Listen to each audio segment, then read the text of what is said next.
Hello everyone, welcome to true I S and PCS. दोस्तों, हम लोग नॉर्थ इंडिया में अब हम लोग कश्मीर हिस्ट्री को पढ़ते हैं। कश्मीर हिस्ट्री में हम लोगों ने जो सोर्सेज को देखा था, हमें बहुत ज़्यादा सोर्सेज तो नहीं, एक ही सोर्स प्रोमिनेंटली देखने को मिलता है हमें। कल्हान जो था उसकी राजतरंगिनी, जैसा कि हम लोगों ने डिस्कस करा था इसको 2 चैप्टर पहले। कश्मीरी हिस्ट्री को जानने का सबसे बेस्ट सोर्स। अब हम इसको पढ़ रहे हैं आगे वाले डायनेस्टीज़ के कंटेक्स्ट में।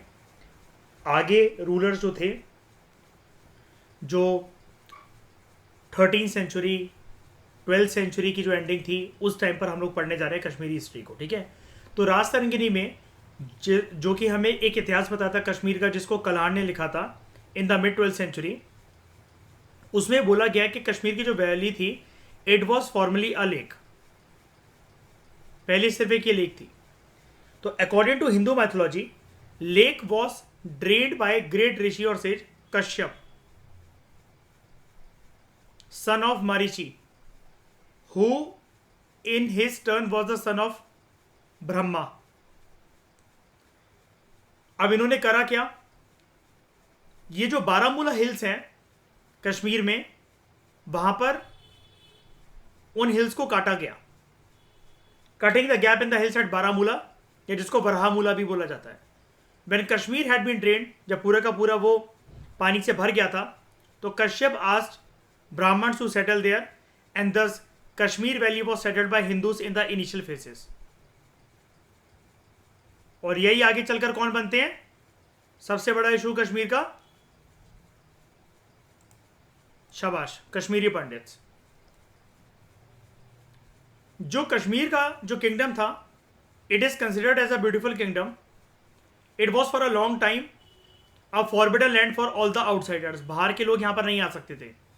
अल बिरूनी, जो कि एक अरब ट्रैवलर था, उसने अपनी बुक अल हिंद में लिखा है, किताब उल हिंद या हिंद कह लो, that entry into Kashmir was not allowed even to the Hindus who were not known personally to the local nobles. भले ही वो हिंदू हो, लेकिन लोकल ऑफिसर्स अगर उनको नहीं जानते हैं तो कश्मीर में आके वो सेटल नहीं हो सकते। अब ये वाली बात किसको पता था कि आज़ादी के बाद तक भी लागू रहेगी 2019 तक। आर्टिकल 370 इसी चीज की तरफ प्रोहिबिशन डालता था ना, कि आप कश्मीर में सेटल नहीं हो सकते हो, लैंड नहीं खरीद सकते हो, राइट? लेकिन अब ये चीज अलाउड है क्या? अभी भी अलाउड नहीं है। अब आप कर सकते हो। तो इन द 11th सेंचुरी जो रूलर्स थे कश्मीर के, देवर फॉलोअर्स ऑफ शैविज्म। और शैविज्म यानी कि शिवा की भक्ति, ये एक प्राइमरी सेंट्रल रिलीजन इमर्ज होकर आया कश्मीर में। यहाँ के राजाओं की क्या कहानी थी, उनका नेचर कैसा था, एडमिनिस्ट्रेशन कैसा था? The taxation system was very oppressive, there was corruption, आपस में लड़ाइयाँ चलती रहती थी, and the rights of feudal lords, जिनको कहा जाता था Damaras, during the unpopular rule of Lohara dynasty 1003 to 1320 C. काफी लंबा रूल रहा है इसका। अब इसके टाइम पर जब ये लोहार डायनेस्टी जो थी, और ये जो डमरास जब ये ज्यादा पावर छीनने की कोशिश करते हैं, कश्मीर वैली में हमें फॉरेन इन्वेजन भी देखने को मिलती हैं। 1320 सी में सुहादेव, जो कि आखिरी राजा था लोहार डायनेस्टी का, ये कश्मीर को छोड़कर भाग गया आफ्टर जुल्जू, या जिसका नाम था दलूचा। ये एक टर्किश मंगोल चीफ था। He led a savage raid on the Kashmir. इसके डर की वजह से ये भाग गया। कौन? सुहादेव। जुल्जू जो है, इसने यहां की पॉपुलेशन के ऊपर काफी ज्यादा अत्याचार करा, उनको मारा बहुत बड़ी तादाद में, एंड बहुत तहसनेस उसने मचाई कश्मीरी रीजन में। कश्मीरी हुकूमत इस टाइम पर, मतलब बात करी जा रही लोहार डायनेस्टी की, सुहादेव राजाओं की, वो कुछ भी नहीं कर सके। They could offer no opposition, और उनकी सारा का सारा जो वर्चस्व था और जनता जो उनको सपोर्ट करती थी, वो उन्होंने खो दिया। 1339 सी में शमशुद्दीन शाह, इसने शेवा रूलर को, यानी कि लोहार डायनेस्टी के रूलर्स को हटाया, and he became the ruler of Kashmir. And from this period onwards, Islam started influencing the Kashmiri society. अभी तक कौन से रूलर थे यहाँ पर? लोहार डायनेस्टी की पहचान क्या? ये शिवा भक्ति वाले लोग थे. यानी कि कौन सी डायनेस्टी शुरू में कश्मीर में? हिंदू डायनेस्टी. शमशुद्दीन शाह के आने के बाद देख रहे हो हिंदू डायनेस्टी, ये लोहार डायनेस्टी 1003 to 1320. ये देखो 1339, ऑलमोस्ट 19 साल बाद. यहां पर 1320 के बाद 19 साल बाद 1339 में शमशुद्दीन शाह जो है इसने लोहार डायनेस्टी के रूलर्स को हराया, गद्दी से हटाया. एंड इस्लाम जो है शमशुद्दीन शाह के साथ कश्मीर रीजन में कश्मीरी सोसाइटी में पनपता है. A group of Sufi cents known as rishis, they propagated a religion that combined features of Hinduism and Islam. और इस चीज की झलक हमें भक्ति सूफी मूवमेंट के अंदर भी देखने को मिलेगी, जिसको हम पढ़ेंगे चैप्टर नंबर 15 में. फॉर एग्जाम्पल, इस्लाम की भक्ति करने वाला एक संत थे, एक सेंट थे, सूफी सेंट थे, शेख नूरुद्दीन नूरानी. शेख नूरुद्दीन नूरानी, who is traditionally revered by the Hindus as Nand Rishi. Hindus भी इनकी भक्ति करते थे और उनको बोलते थे ये नंद ऋषि हैं. तो यहां पर हमें ऐसे सूफी सेंट्स की कहानियों से यह पता लगता है कि कश्मीर के अंदर जो शैविज्म, जो शिवा की भक्ति जो पनप रही थी, उसके अंदर हमें सूफी मिस्टिसिज्म भी अमेलगमेट होता हुआ दिखता है इन हिज डिस्कोर्सेस.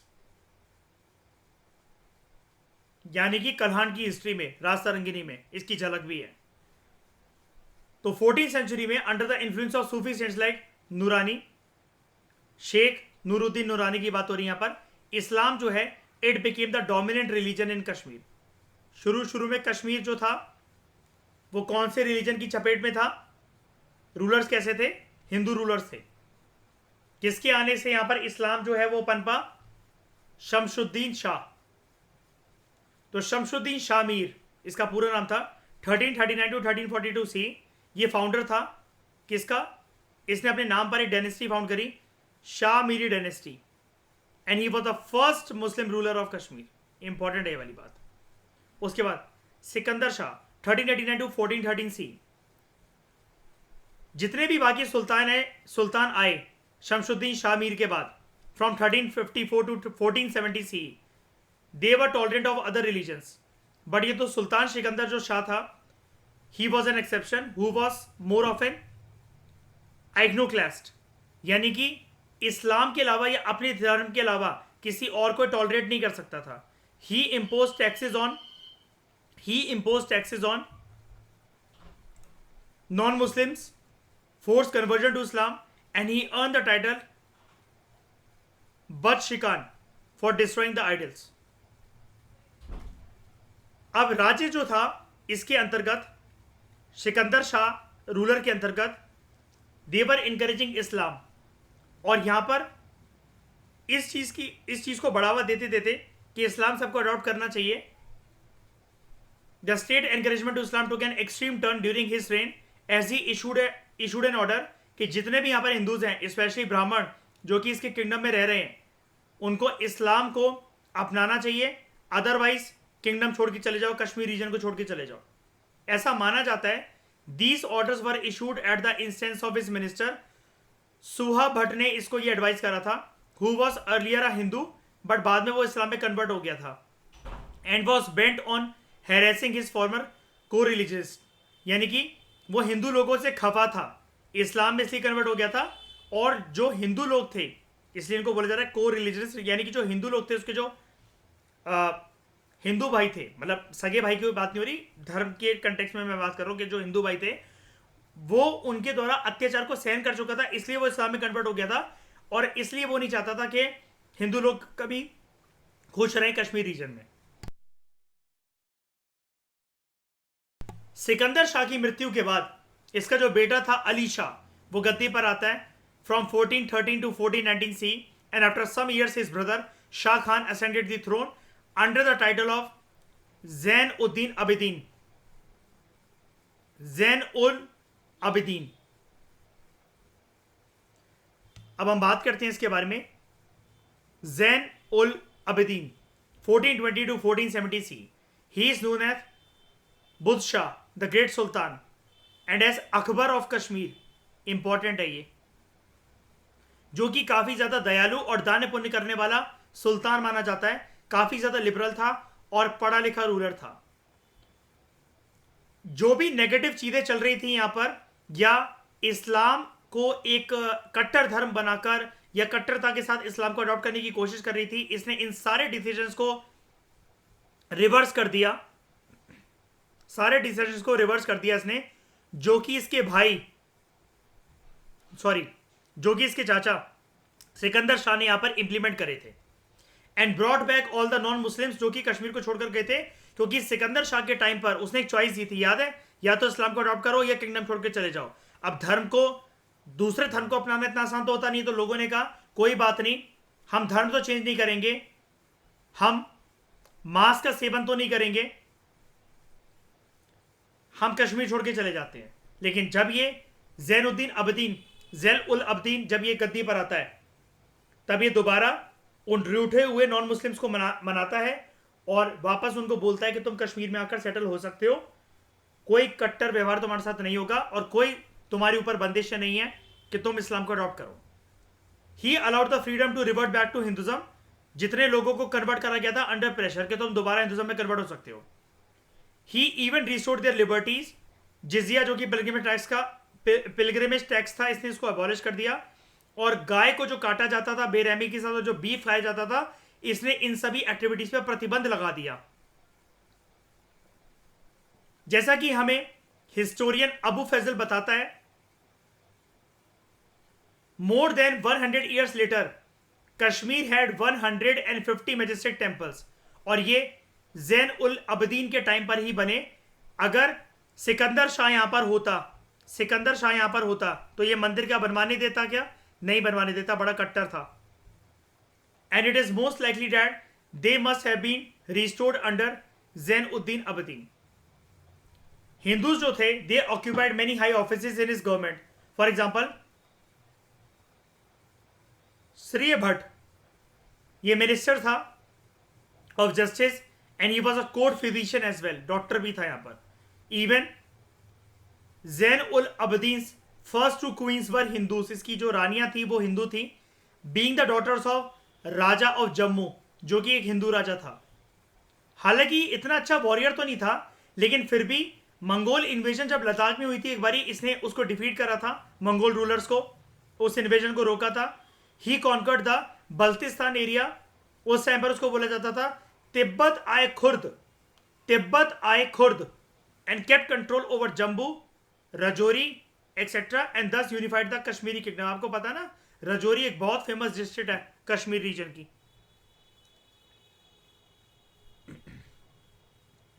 इसने काफी ज्यादा ध्यान दिया अपने कार्यकाल में कश्मीर की अर्थव्यवस्था पर. जो इस सुल्तान था Zain ul Abidin, he not only invited artist and craftsman from the Central Asia and Persia, ताकि कश्मीर रीजन के अंदर जो इसकी छत्र छाया के अंदर जो लोकल आर्टिस्ट वहां पर काम करते थे उनको ट्रेन करा जा सके, but he also send 2 persons to Samarkand to learn the arts of paper making and book binding. इसके रूल के अंतर्गत यहां पर wood carving, stone cutting, polishing, bottle making, gold beating, musket making. Musket पता है ना आपको, बंदूक, याद है वो? आर्ट ऑफ मैन्युफैक्चरिंग, फायरवर्क्स, पटाखे, शॉल और कारपेट वीविंग जो है, ये यहां पर काफी ज्यादा पनपा. कश्मीर में एक फेमस शॉल होती है, कोई मुझे बता सकता है जिसके पास जीआई टैग भी है?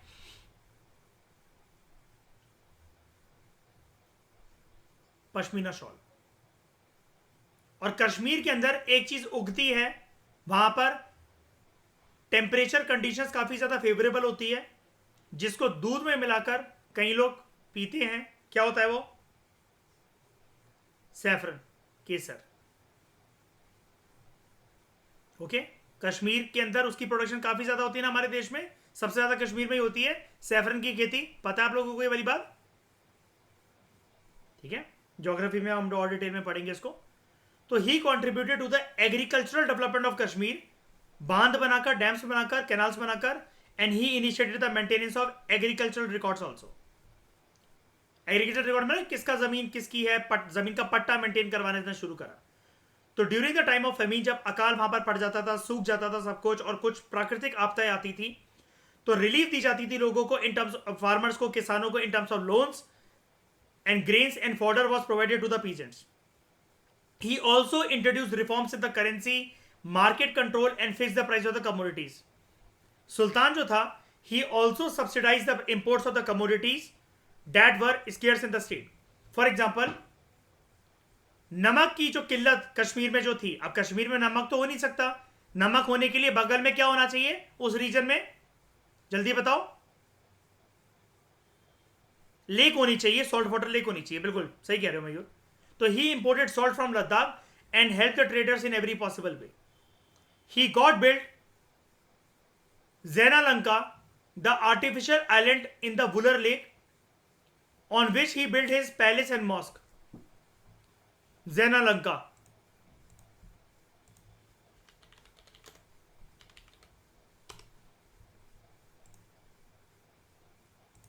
Just see this.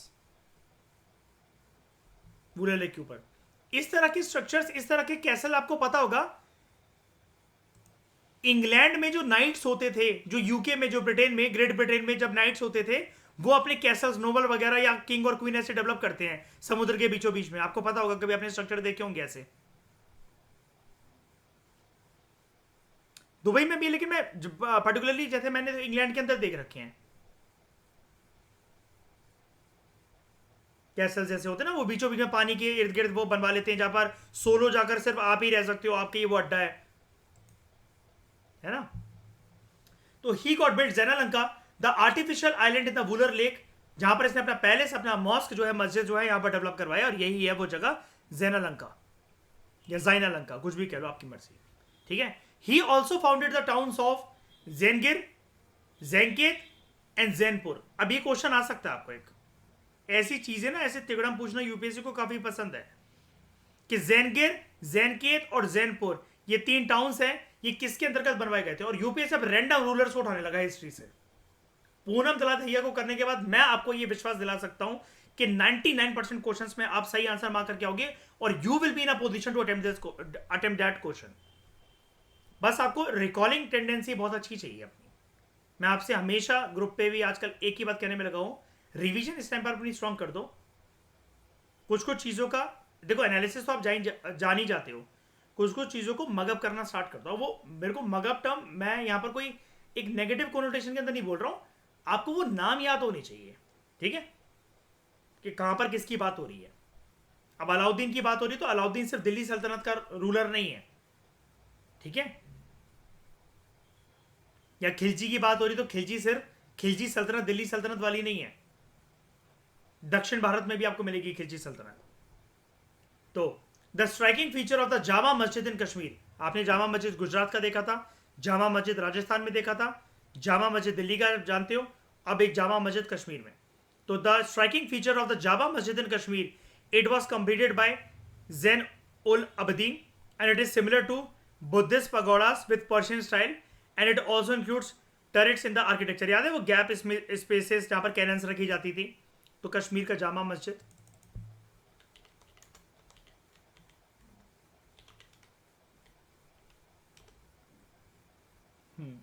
ये देखो,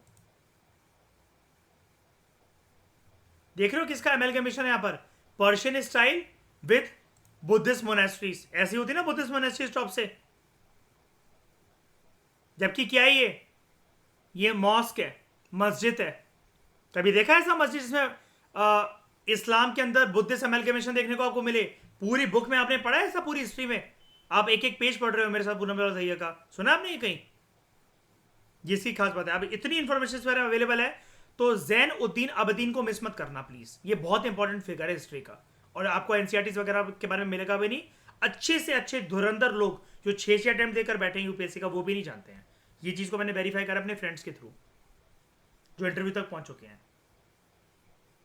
उनको याद नहीं है, उनको ये भी याद नहीं कि पता नहीं यार हमने पढ़ा था नहीं पढ़ा था, इसके बारे में है नहीं पता। तो the striking feature of the Jama Masjid in Kashmir, it was completed by Zain ul Abidin, it is similar to Buddhist pagodas with Persian style and it also includes turrets in the architecture. कैसे?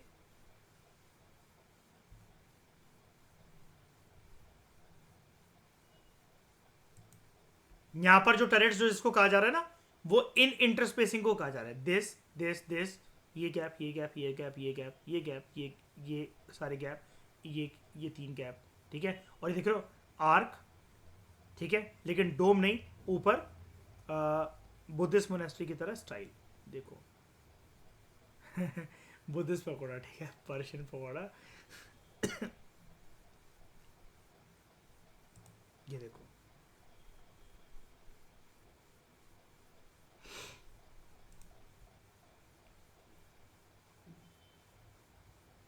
He himself was a great scholar of Persian, Sanskrit, Tibetan and Kashmiri language, and he wrote poetry under the pen name Kutub.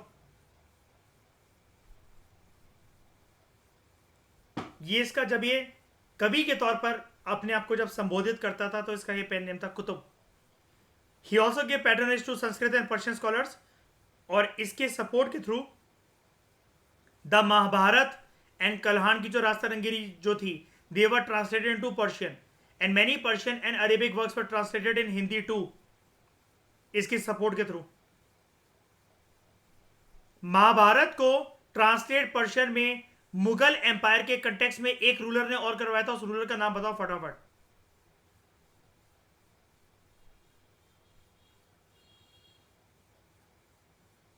Mahabharat को convert करवाया था संस्कृत से Persian में Mughal empire के एक ruler ने. उसका नाम बताओ.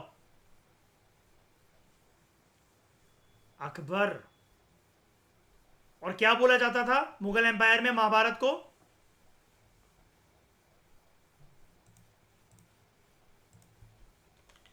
भूल गए?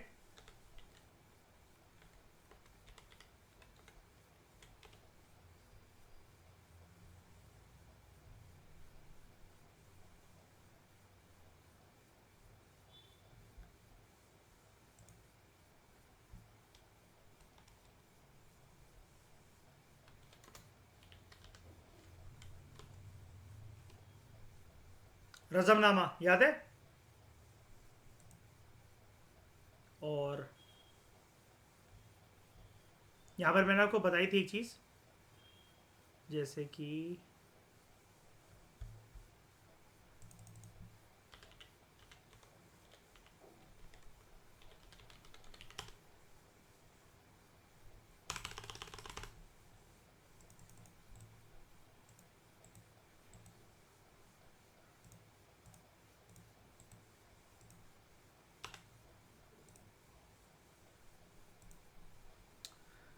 महाभारत की प्रोमिनेंट स्टोरीज जो है वो डिपेक्टेड होती थी. यहाँ पर फोटोज वगैरह बनाने का काम बहुत अच्छा करवाया था अकबर ने, है ना. डिटेल्ड पेंटिंग्स, और बगल में पूरा का पूरा टेक्स्ट लेकर रहता था कि ये इवेंट क्या सिंबलाइज कर रहा है. तो महाभारत जो अकबर के टाइम पर पर्शियन लैंग्वेज में कन्वर्ट करवाई गई, उसको आप क्या बोलोगे? रजमनामा. ठीक है.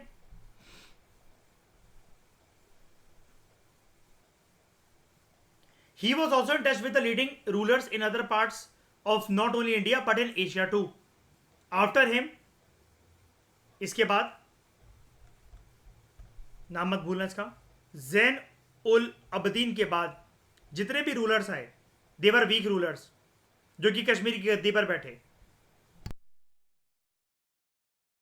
और कौन अच्छे से रूल करेगा, इस चीज को लेकर बिल्कुल भी क्लैरिटी नहीं थी. देयर वॉज कंफ्यूजन एंड केयर्स ऑल अराउंड. तो taking advantage of this, Mirza Haider जो कि बाबर कौन? मुगल एम्पायर वाला, उसका एक रिश्तेदार था. ही ऑक्यूपाइड कश्मीर, और 1586 में Akbar conquered Kashmir and made it part of the Mughal empire. यानी कि इनके खानदान में, मुगल एम्पायर के खानदान में बाबर के टाइम से ही कश्मीर की इन्वेजन स्टार्ट हो गई थी. कश्मीर की एनेक्सेशन स्टार्ट हो गई थी. इन्वेजन नहीं बोलना चाहिए, देश के अंदर से जो हो रही है वो इन्वेजन नहीं, एनेक्सेशन स्टार्ट हो गई थी. ओके. इतनी बात समझ में आई आप लोगों को? कोई भी दिक्कत?